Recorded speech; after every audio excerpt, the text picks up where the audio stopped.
صباح الخير. عمرك لاحظتي قبل كده انك اول ما تلمسي كف البيبي بيقفل ايده فورا على صباعك ويقفل جامد؟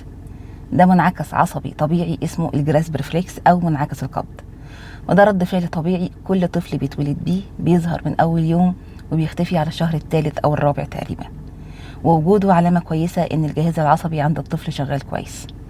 طيب المشكلة اللي بتتكرر لما البيبي يمسك شعره ويشد فجأة ويعيط ويبقى مش عارف يسيب شعره.